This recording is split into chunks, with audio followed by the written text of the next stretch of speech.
Muy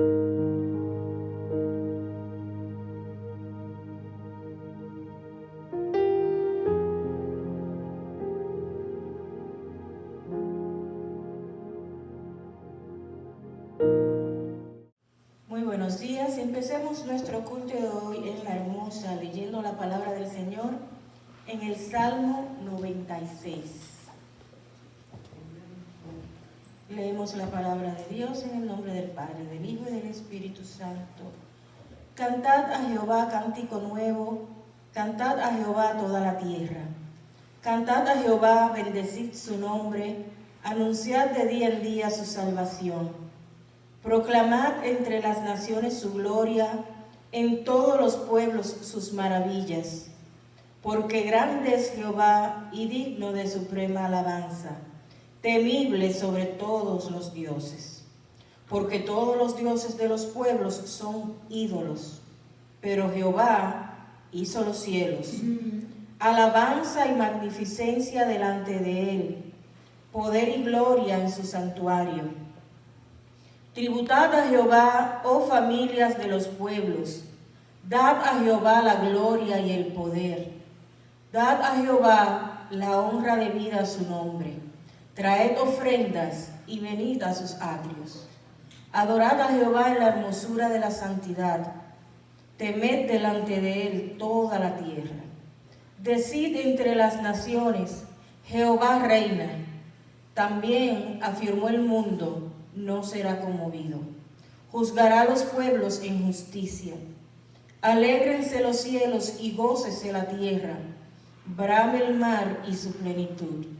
Regocíjese el campo y todo lo que en él está.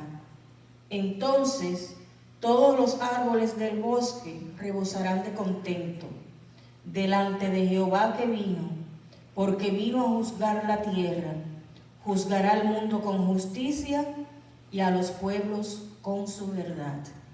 Oremos. Gracias, Señor Padre. Gracias, Señor, porque podemos contar con tu justicia y con tu verdad. Gracias, Señor, por otro día más. Gracias, Señor, porque estamos aquí alabándote en tus atrios. Bendito sea, Padre, Creador del cielo y de la tierra. Ante ti estamos y traemos ante ti sobre todo las ofrendas de nuestras vidas, para que tú las administres y hagas con ellas que fructifiquen en el lugar que tú quieras que ellas estén. Señor, danos, Padre, danos ese poquito quizás de confianza que nos falta. Aumenta nuestra fe, Señor. Aumenta nuestra fe, danos fuerza y recibe de nosotros ahora nuestra alabanza, que te la entregamos a ti de corazón.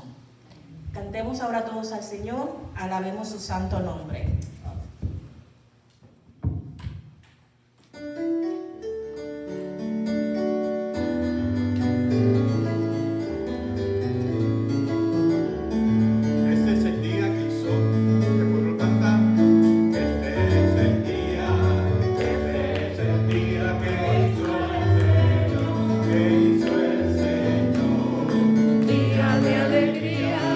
Día de alegría y de gozo.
hermanos, hablemos de primicias. El versículo o los versículos que tengo como base para nuestra predicación en esta tarde es una porción que se encuentra en el libro de Proverbios, capítulo 3, versos del 9 al 10.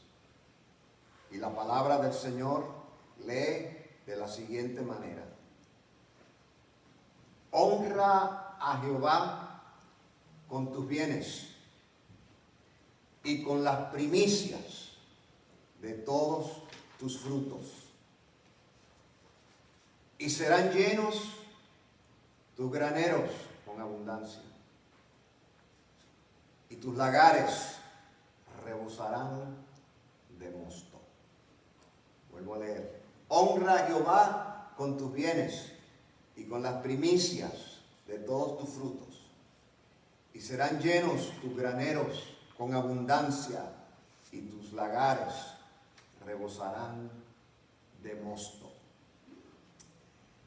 Dios bendiga su palabra en nuestras vidas. Mis hermanos, desde tiempos muy antiguos, el pueblo de Israel participó en un evento muy especial, una actividad nacional llamada las primicias.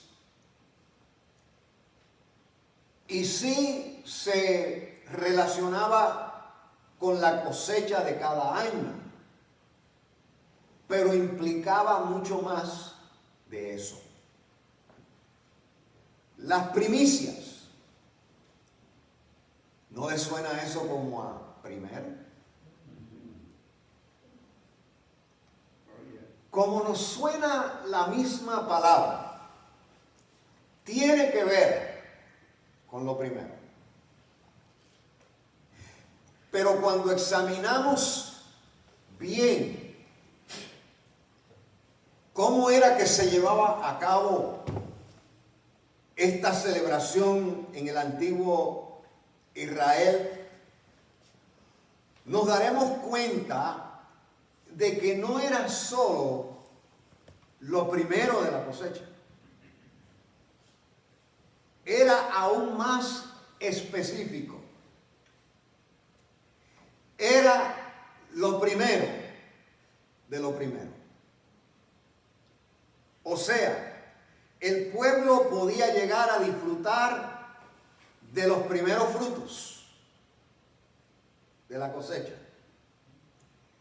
Pero a Dios se le traía con una ofrenda los primeros brotes de la primera cosecha. No era una celebración caprichosa ni sin sentido.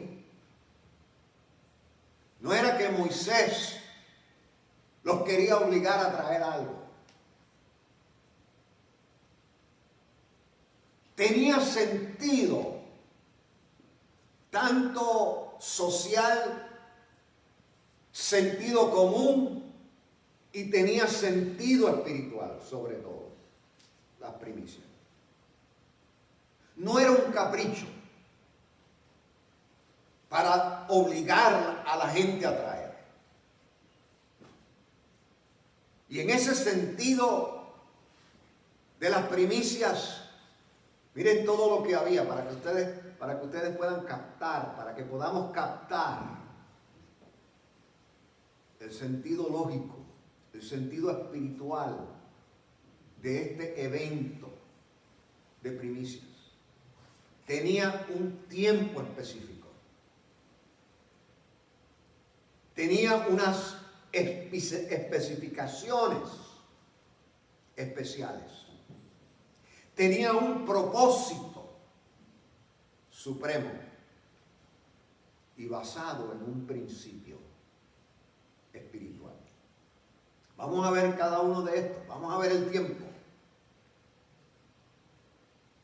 Las primicias se traían en el mes del calendario hebreo llamado el mes de Nisan, correspondiente a nuestro septiembre. Y septiembre era el séptimo mes del calendario civil. Entonces, si era el séptimo mes, ¿por qué no se trajo en el primer mes? Porque los hebreos tenían dos calendarios. Tenían el calendario civil y tenían el calendario religioso. Y el calendario religioso empezaba en septiembre. Es por eso que cuando llega septiembre es que empiezan las fiestas grandes de los judíos. En el primer mes del calendario religioso, el día 16 se traía la ofrenda. Se empezaba a recoger desde el principio. Se traía la ofrenda el día 16. Y era la celebración de lo primero que se recogía en la cosecha del año. Pero esa cosecha culminaba ¿cuándo? En Pentecostés, por allá por marzo, 7 semanas después. Y ese era el tiempo determinado para celebrar la actividad y la fiesta de las primicias. ¿Y cuál era el ofrecimiento? El ofrecimiento era una gavilla de cebada. ¿Y qué es una gavilla? Esto es una gavilla. Un manojo. En inglés diríamos a bunch. ¿Ah?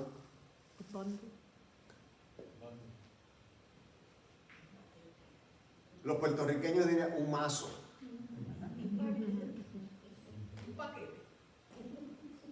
Un paquete. Un manojo. Y se traía eso con una canasta de ofrendas. Y recuerden que no necesariamente la ofrenda era dinero, sino que en la canasta se traía algo de los primeros frutos. Ahora bien,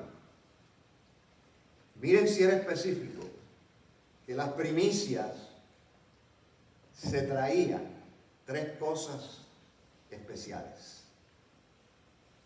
Se traía un manojo, una gavilla de cebada. ¿Por qué cebada? Cebada porque todavía no ha brotado nada de lo que se sembró, solo cebada. Si usted busca información sobre cebada, como yo lo tuve que hacer, no sea vago, busque. Si usted busca información de cebada, se va a dar cuenta por qué la lógica de la cebada. Primero, la cebada, cuando usted la siembra con cualquier otro fruto, brota primero. Todo lo otro espera. Y mientras todo lo otro todavía no ha brotado a la superficie, la cebada está floreciendo. Segundo, la cebada se da en el mundo entero. Usted la puede sembrar en Puerto Rico y la puede sembrar en países fríos, porque la cebada nace donde quiera, es global. Tercero, porque la cebada tiene múltiples usos. Se puede mezclar, se usa industrialmente para mezclar muchas comidas y muchas bebidas. Una gavilla de cebada. un mazo de cebada, junto con una ofrenda de harina mezclada con aceite y un vino. Ese era el ofrecimiento, esos tres productos, esos tres ingredientes: cebada, harina con aceite y vino. ¿Y cuál era el propósito de eso? Porque había que traer los diezmos. Las primicias no se metían con los diezmos. Las primicias no se metían con las otras ofrendas. Pero las primicias era lo primero de lo primero. Junto a los diezmos se traían las primicias para asegurarse que los que servían al altar también recibieran alimento.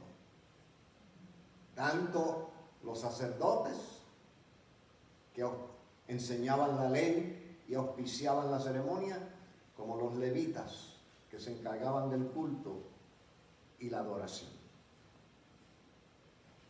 Ellos no tenían, los sacerdotes no tenían herencia. A la tribu de Aarón no se les repartió tierra como a las otras tribus, porque ellos podían vivir en las ciudades donde los alojaran.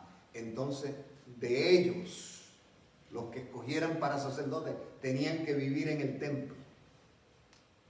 No tenían la oportunidad de sembrar, no eran dueños de un terruño, sino que vivían en el altar. Y ese principio aún en el Nuevo Testamento existe, porque en el Nuevo Testamento también se dice, el apóstol Pablo decía, los que trabajan en el altar, que vivan del altar.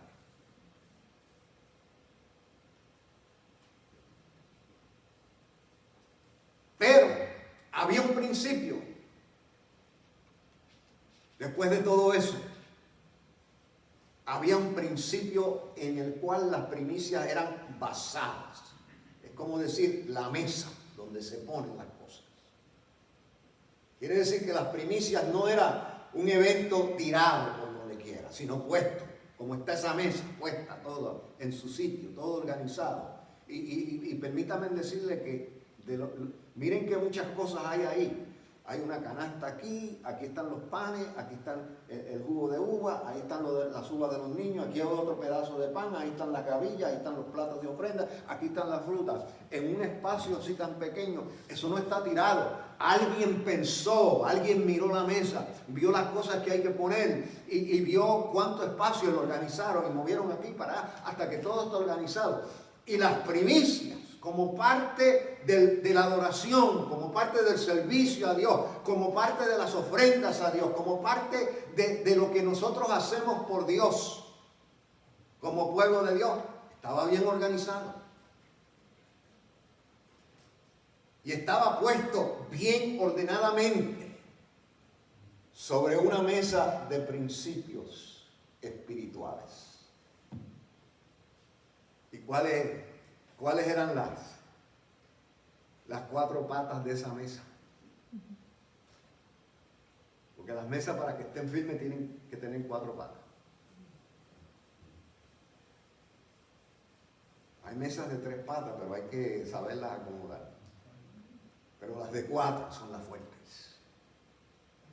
Y esa mesa donde se ponía la ofrenda el principio de la ofrenda de las primicias, miren las cuatro patas que sostienen esa mesa espiritual. Primero, Dios, la primera pata, Dios se merece lo primero. ¿Cuántos están de acuerdo con eso? Dios se merece lo primero. Segunda pata, Dios, y digan amén si están de acuerdo, si no están de acuerdo de alguna de estas patas, se quedan calladitos. Si están de acuerdo, yo quiero un amén lindo. Segunda pata, Dios se merece lo mejor. Amén. Tercera pata de esa mesa. Dios es el dador de todo lo que posee. Amén. Lo que yo tengo, como decía la canción. ¿Cuántos se acuerdan de la canción? Todo lo que tengo, se lo debo al Señor. Cuarta pata. Y como Dios ni come pan, ni harina con aceite, ni toma vino, ni necesita cebada, le correspondían entonces a los que representaban a Dios participar de esas primicias, los sacerdotes y los levitas. No se asusten, saben que la ofrenda que usted va a traer no es para mí. No estoy trayendo esto para que me den una ofrenda a mí.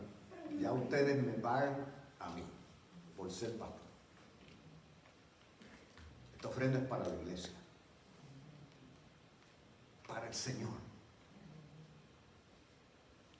Y así, una vez que Dios era reconocido por medio de esas primicias, entonces el pueblo entero, cada ser humano perteneciente a Israel, tenía el derecho de disfrutar de los primeros frutos de la primera cosecha. Pero las primicias eran de Dios. El principio de que Dios debe ser el primero en nuestras vidas está por toda la Biblia. Dios no solo es lo primero, Dios es lo primero de lo primero. Dios sabe que vamos a tener muchas cosas en nuestra vida que deberán ser primero. ¿Quiénes entran en lo primero de nuestra vida? ¿Cuántos creen que nuestra familia es primero? Amén. Amén. Mi familia es primero. Mi esposa, mis hijas, mis nietos. Nuestra iglesia es de lo primero. Si no, no estuviéramos aquí. Estuviéramos durmiendo, estuviéramos haciendo un montón de otras cosas en la vida que podemos estar haciendo. Si yo le doy mi lista, la lista mía es larga de lo que yo pudiera estar haciendo. Y cada uno de ustedes tiene una lista que pudieran estar haciendo. Pero están aquí porque ustedes quieren demostrar que Dios es primero. Nuestro empleo es primero. ¿Cuántos están de acuerdo que nuestra salud es primero? Amén. Tenemos que cuidarnos. Aunque la vivimos por dentro. Especialmente en tiempos de pandemia, nuestra salud se convierte en una prioridad. Todo eso es primero. Pero dentro de todo eso primero, Dios es primero. Amén. Dios debe estar a la cabecera de lo que es primero en nuestras vidas. Si ponemos lo primero primero, las cosas secundarias se nos añaden. Si Dios es primero en nuestras vidas, todo lo primero nuestro caerá en su orden razonable. La Biblia dice: buscad el reino de Dios y su justicia, y todas las demás cosas os serán añadidas. Proverbios capítulo 3, verso 6 dice: fíate de Jehová de todo tu corazón y no te apoyes en tu propia prudencia. Reconócelo en todos tus caminos, y Él enderezará tus veredas. Hay una correspondencia lógica de hacer lo primero primero.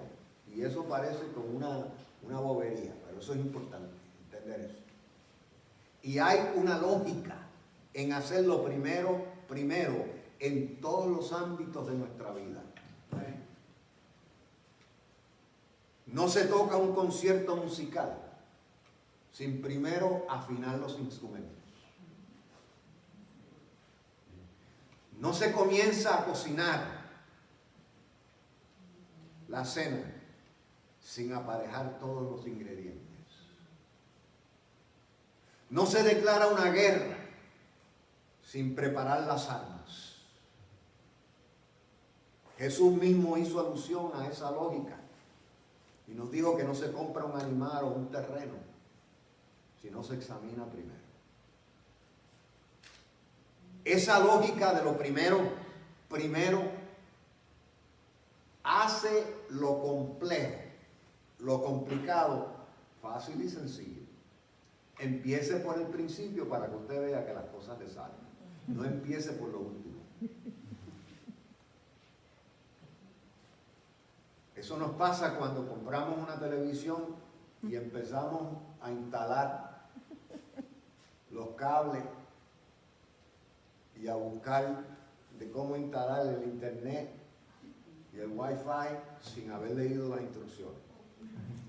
Después tenemos que detenernos porque nos enredamos, se nos hizo complejo, y entonces cuando volvemos a lo primero y cuando entonces empezamos, tenemos que volver a leer las instrucciones.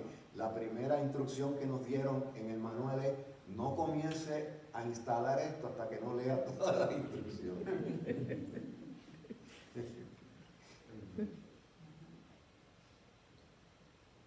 Miren, mis hermanos, escuchen esta historia. Un empleado de una empresa fue promovido, joven, fue promovido a reemplazar a su jefe, viejo, que se jubilaba luego de muchos años de servicio, y tuvo la entrevista de transferencia con aquel viejo patrón para tomar autoridad y posesión de aquella posición en la empresa. El joven le preguntó al viejo y le dice: ¿qué es lo más difícil que se le ha hecho a usted enseñarle a sus empleados? Y él contestó: lo más difícil que se me ha hecho es enseñarlos a hacer lo más importante primero. Mis hermanos, malgastar el tiempo en cosas sin importancia, cuando debemos estar usando el tiempo para lo importante, lo urgente, es como el perro que va corriendo tras el tren al pasar. ¿Y qué va a hacer el perro con el tren si lo alcanza? Solo ladrarle. Por eso es que a veces nosotros le estamos ladrando a muchas cosas que no podemos llegar con ellas a ningún sitio. Lo primero, crea un claro sentido de lo que es urgente, lo que es importante y lo que puede esperar. Les cuento una historia verídica. A mí me gusta el golfo porque fue el primer trabajo que yo tuve. Yo fui caddy. A los 14 años fui caddy. En lo que se llamaba en aquel tiempo el Hotel Dorado, que ahora no sé ni cómo se llama. Creo que el Miramar o algo así. Y a los 14 años yo fui caddy de golfo y aprendí el juego de golf, y aprendí a jugarlo y jugué mucho en el ejército. Y siempre veo los torneos de golf. Soy fanático del golf. Y en cierta ocasión un golfista estaba ya para batear su último batazo, de ahí al hoyito ahí, concentrándose, y si él metía la bola en ese hoyito, ganaba el torneo, ganaba el campeonato. Cuando está concentrándose, porque el juego de golfo hay que concentrarse, y cuando se está concentrando y todo el mundo en silencio, una rama de un árbol se desprendió y le cayó encima a uno de los fanáticos espectadores y lo golpeó severamente. Cuando se oyó el ruido, el golfista, y vio aquello, soltó el bate y se fue con los otros que estaban a socorrer la persona agolpeada. Cuando se acabó el juego, que los periódicos y la televisión lo entrevistaron, le hicieron una pregunta. Oiga, usted, al ver aquello, usted soltó el bate, no terminó el juego hasta después y se fue allá a socorrer. Muy bien hecho, ¿por qué lo hizo? Él dice, porque en ese momento la vida de un ser humano era más importante que ningún campeonato de ningún deporte. Cuando le preguntaron a Cristo de cuál era su mandamiento más importante, Cristo dijo, amarás a tu Dios sobre todas las cosas. Ustedes saben el resto de ese mandamiento que dijo Cristo. Pero lo primero que dijo ese mandamiento y que dijo Cristo es, amarás a tu Dios sobre todas las cosas. En el reino de Dios, en el reino espiritual, Dios es lo primero de lo primero. Dios es nuestra primicia. Nuestra vida espiritual es nuestra primicia. En la ciudad de Milán, en Italia, hay una catedral. Y la catedral tiene una gigantesca puerta con 3 alas, 3 hojas. Y cada hoja tiene una inscripción. La hoja de la derecha dice, todo lo que satisface es por un momento. La hoja de la izquierda dice, todo lo que perturba es por un momento. Pero la hoja del centro de la puerta dice, todo lo que es eterno es lo más importante. Lo bíblico de lo primero es que todo lo que tiene que ver con nuestra relación con Dios es lo único eterno que existe. Algún día se acabará todo menos lo que hemos hecho con nuestro Dios. Pero además de la lógica, había también sentido espiritual en las primicias. Israel, el pueblo que fue llamado por Dios a traer primicias, ellos mismos eran primicias como pueblo. Fueron las primicias del pueblo de Dios para la humanidad entera. Ahora la iglesia de Jesucristo, nosotros somos la Israel espiritual. Recordemos que nosotros también en el siglo XXI somos las primicias del mundo en torno a la verdad del Evangelio y la salvación. En la resurrección de Cristo se efectuaron las primicias de la resurrección al final de los tiempos. Cristo es las primicias de la resurrección que habrá. Cristo es el objeto de las primicias en la era de la iglesia. ¿Por qué? Porque las primicias las recibían los sacerdotes en el Antiguo Testamento. Las primicias espirituales nuestras, darle el primado a Dios. Hacer a Dios el primero en nuestras vidas. El objeto de esas primicias de nuestra devoción, de nuestra adoración, de nuestro compromiso, de nuestra dedicación, de darle lo primero de lo primero a Dios. El que recibe esas primicias es Jesucristo, el sacerdote perfecto. En Pentecostés, la iglesia fue una primera cosecha que el Espíritu Santo recogió para ofrecerle a Cristo. La segunda venida de Cristo es la segunda cosecha con la gavilla de la resurrección, de la cual Cristo es las primicias. Y cuando Cristo regrese a buscar su pueblo y resucite los muertos, que todavía yo creo en eso, todavía esa es mi esperanza, y todavía yo creo que cada uno de nosotros somos una de esos manojos. Nosotros somos esas gavillas que el Espíritu Santo pondrá en las manos de nuestro sacerdote perfecto, Jesucristo, el Hijo de Dios.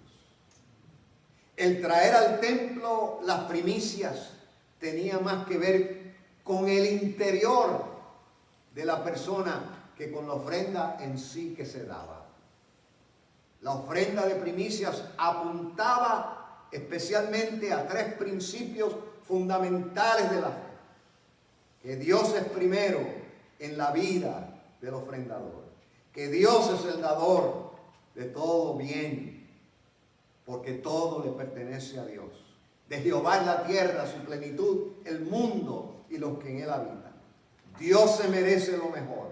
Por lo tanto, a Dios se le ofrece lo primero.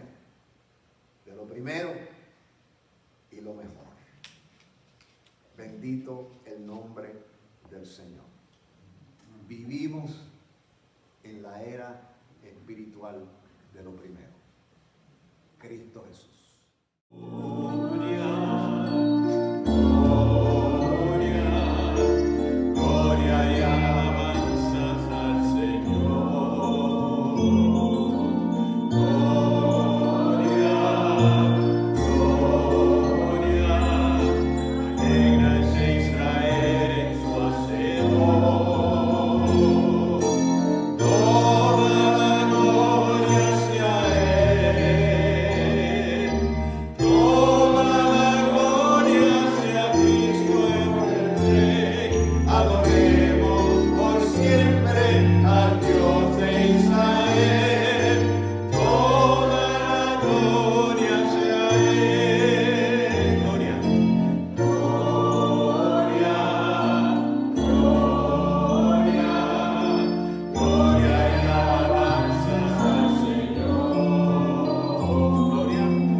Dios es primero. Gloria al Señor. Te damos gracias, Señor, por nuestro culto, por tu presencia. Gracias, Señor, porque tuvimos la oportunidad de ver a Martín. Él estuvo con nosotros, aunque fuera un ratito. Y yo sé que él va bendecido, contento, y nosotros también estamos contentos. Gracias, Señor, porque hemos de una manera especial entendido que tú eres el primero y el mejor en nuestra nos vamos contentos. Llévanos en bien a cada uno de nosotros, a nuestros respectivos hogares. Cuídanos en la semana. Cuida nuestra salud, nuestro cuerpo, nuestras mentes, nuestro espíritu. Y tráenos en bien nuevamente a nuestra programación. Bendice tu pueblo al salir de este lugar. Amén.